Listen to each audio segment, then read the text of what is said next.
Once upon a time, in a faraway kingdom, there lived a kind girl named Cinderella. She was sweet and gentle, but her life was not easy. After her mother passed away, her father remarried a woman who had 2 daughters of her own. Sadly, Cinderella's stepmother and stepsisters were very unkind to her. They made her do all the housework, cook and clean, while they lived comfortably. Despite her hardships, Cinderella remained kind and hopeful. She dreamed of a better life and wished for happiness. One day, a royal invitation arrived, inviting all the young ladies in the kingdom to a grand ball at the palace. The prince was looking for someone special to marry.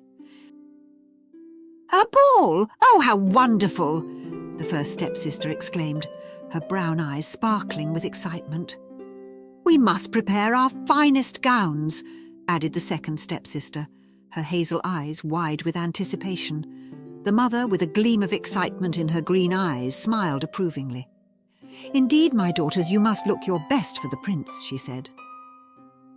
Cinderella's heart filled with excitement at the thought of attending the ball. "May I go too?" she asked, her blue eyes shining with hope.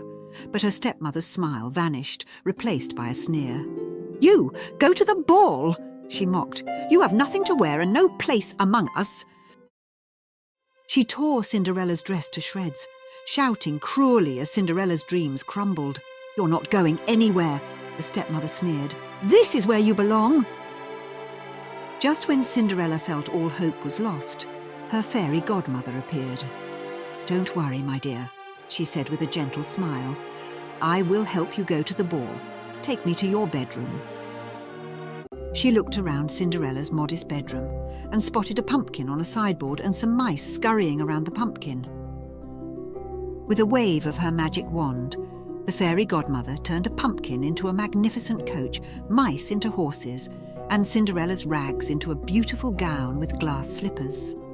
As the magic unfolded, the scene transformed into the outside of Cinderella's modest home on a moonlit night, where the coach and horses now stood glowing in the soft, serene light. However, remember, the fairy godmother reminded her, you must return home before the clock strikes 12, for the magic will only last until midnight. At the ball, Cinderella's beauty and grace captivated everyone, especially the prince. "May I have this dance?" the prince asked, holding out his hand. Cinderella nodded, her heart fluttering with joy. They danced the night away. But as the clock neared midnight, Cinderella had to leave. "I must go," she said, turning to run. She hurriedly left the ballroom. She looked back at the prince with a sorrowful expression as she ran. In her hurry, she lost one of her glass slippers on the palace steps.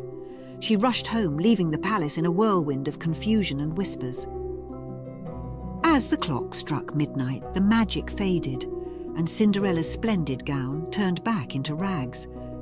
The magnificent coach transformed back into a simple pumpkin, and the elegant horses reverted to their original forms as mice, scurrying away into the night.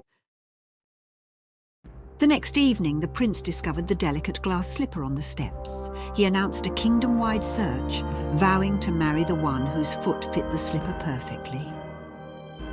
The following day, he visited many homes in the kingdom, determined to find the girl whose foot would fit the delicate slipper.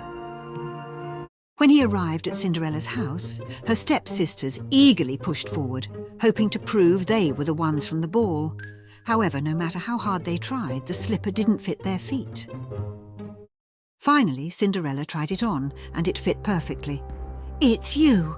the prince exclaimed, recognizing her immediately. Cinderella and the prince were married in a grand ceremony and lived happily ever after. Cinderella's kindness, perseverance, and the triumph of good over evil were celebrated by all in the kingdom.